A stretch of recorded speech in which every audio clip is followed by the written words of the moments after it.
These aren't the stories your mother told you. No, these are the other stories.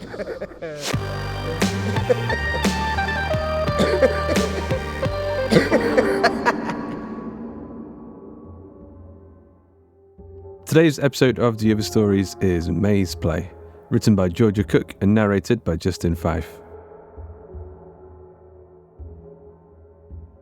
Henning parked his car as far from the gates of the industrial estate as possible and slipped hurried across the car park, sticking to the shadows, resisting the urge to run. He had to look as casual as possible so as not to arouse suspicion, a late-night shopper or an employee on their way to the night shift. The gates were still open after all. His being here was hardly illegal. It was what he planned to do next that concerned him. He slipped into an alleyway between a popular craft chain and a supermarket, holding his breath against the smell of the overflowing dustbins. Orange light pollution burnished the sky overhead, ensuring the night was never truly dark, never filled with more than a sprinkling of stars. The alley opened into a dark little space of crumbling tarmac and faded brick walls, concealed between two larger buildings. Henning paused in the alleyway to stare. Up ahead, rising out of the darkness, loomed the facade of a third retail building, its windows black and featureless. A plastic sign hung above the entranceway, crooked as if threatening to fall from its moorings at any moment and crash to the concrete below.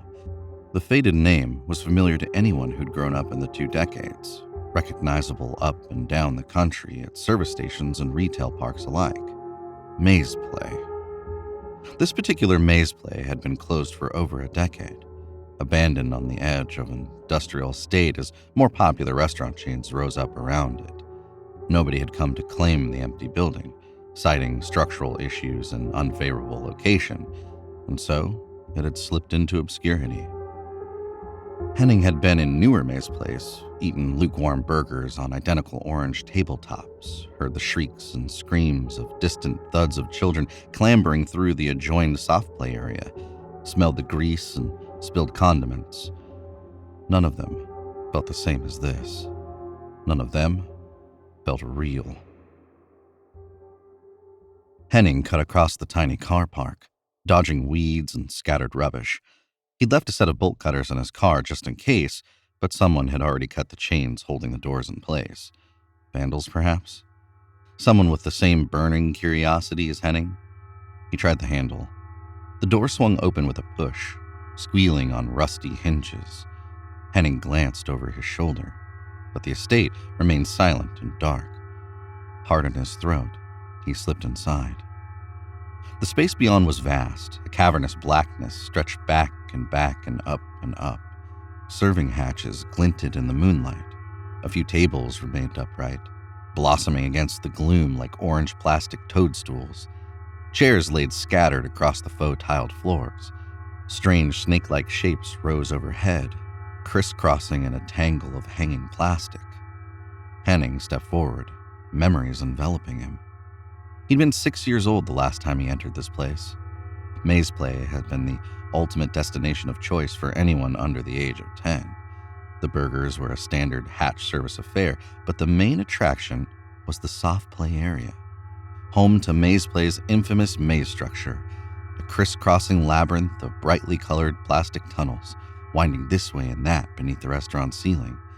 Despite everything, despite the years and quiet horror, Henning's heart still jolted at the sign on the wall, requesting in bright, friendly letters that all maze participants remove their shoes before entering.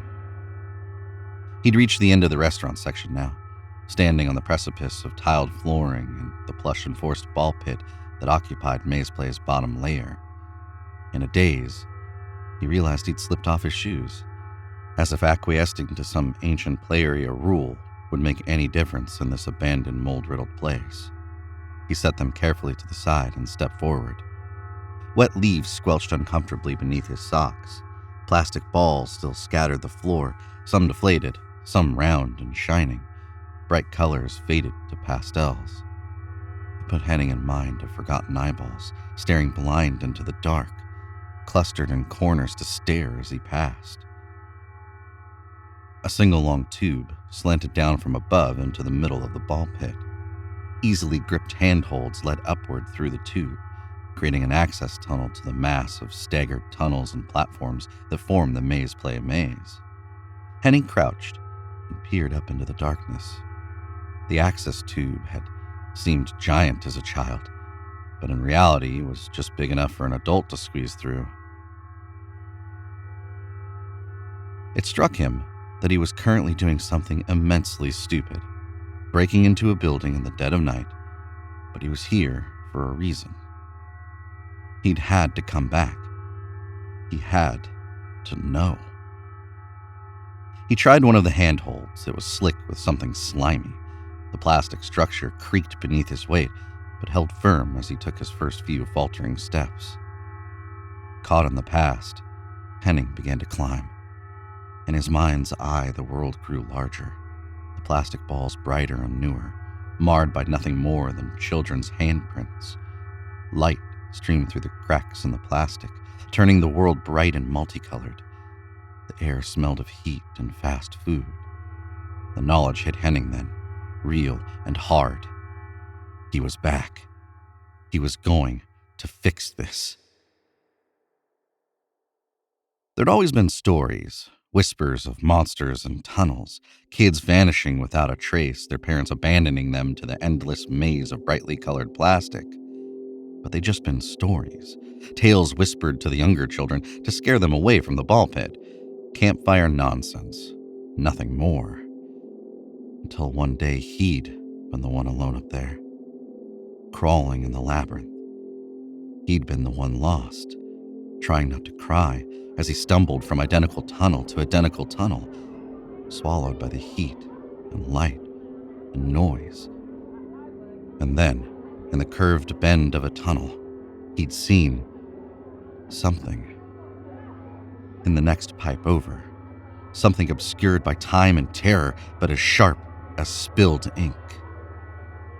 He remembered the squeal of fingernails on plastic, the panicked thud of a child's kicking feet against the tunnel walls, the scream rising above the shrieks and yells of background play, cut off with horrendous finality.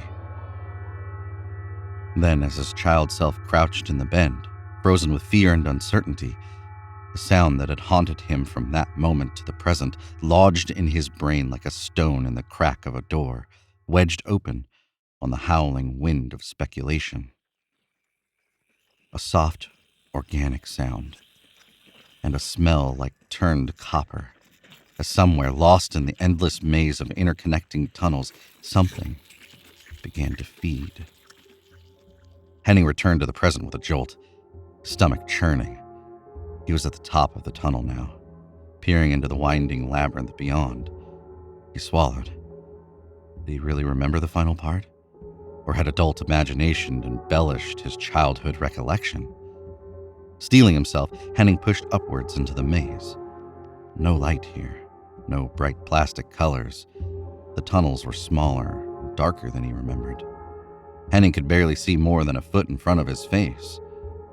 After a quick glance in both directions, he chose the left-hand tunnel, winding away along the wall of the building. He was here now. He'd come this far.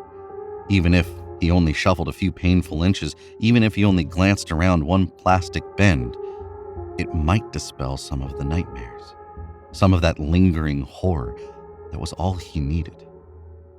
He crawled forward, trying not to breathe too deeply. The air was fetid and bleak, thick with the stench of rotting food and stagnant water. Even after several bends in the tunnel, pausing only to select new directions from the branching paths, Henning's eye grew no more accustomed to the darkness. It was relentless, a pulsing, pressing thing. Even the gloom of the main restaurant was better than this. Henning glanced over his shoulder. Behind him, the tunnel intersected again and again into multiple paths, bending and twisting in all directions. With a twinge, he realized he had already had no idea which route he'd taken. He was lost. He had two options: shuffle backwards, blind in the dark, and hope he reached the access tunnel again, or struggle onwards in hope of finding another exit. Henning continued forward, feeling his way carefully. Another bend brought him to a section of long, thin tunnel, stretching away into total darkness. The tunnel walls scraped at his shoulders, pressing inward even tighter than before. Henning tried to push forward to the end of the tunnel, but the plastic caught at his jacket the further he crawled, snagging the fabric and scraping his shoulder. The tube had narrowed as he crawled, closing in around him like a constricting gullet. He tried to squeeze backwards, but it had already tightened too much around his middle. Realized dawned, panic sharp. He was stuck. Claustrophobia engulfed him. Henning tried to breathe, tried to calm himself. These tunnels were too small, too decayed, too broken. What happened if he fell from this height? The plastic bone structure gave way under his weight, sending him plummeting to the ground below. Would anyone find him? Did anyone bother to check this place? A sound cut through the darkness, magnified by the building's emptiness. Henning froze. Footsteps? He could hear footsteps on the floor below. Had someone spotted him outside? Perhaps Mazeplay had a night watchman after all. Stupid.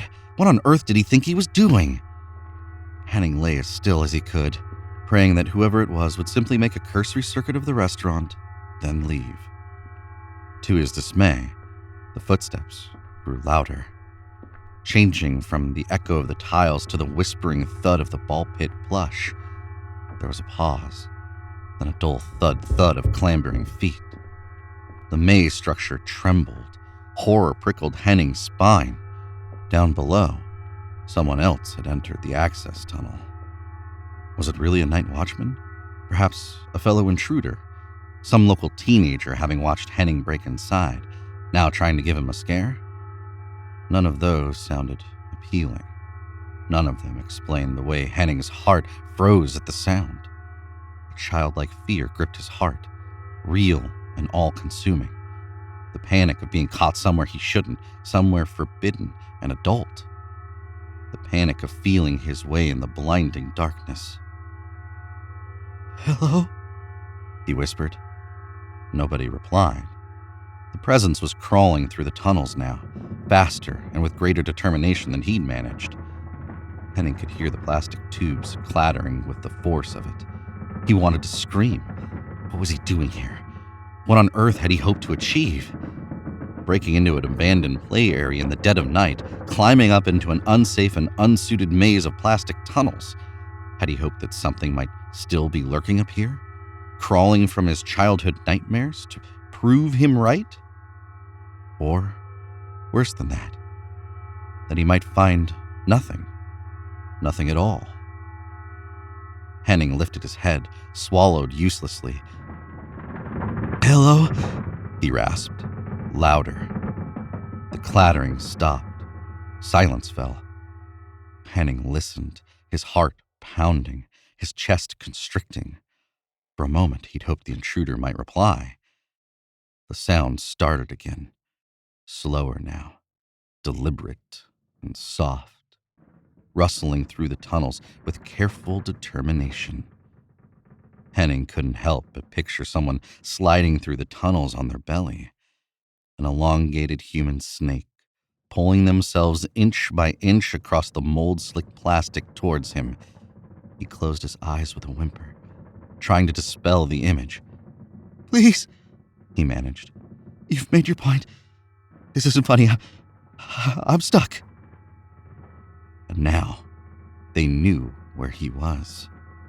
Now they knew where to find him. And he was wedged up here, all alone. The shuffling, slithering sound had reached the tunnel behind him now. A final bend in the tubing, and it would reach him, find him stuck here, blind and helpless.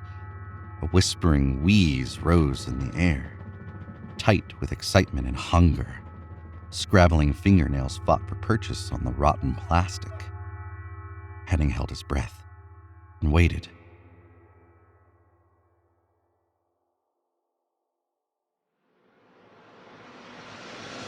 I hope you enjoyed today's episode of The Other Stories. Mazeplay was written by Georgia Cook, narrated by Justin Fife, Produced by Duncan Muggleton, with music by Duncan Muggleton and Tom Robson, and sound effects provided by freesound.org.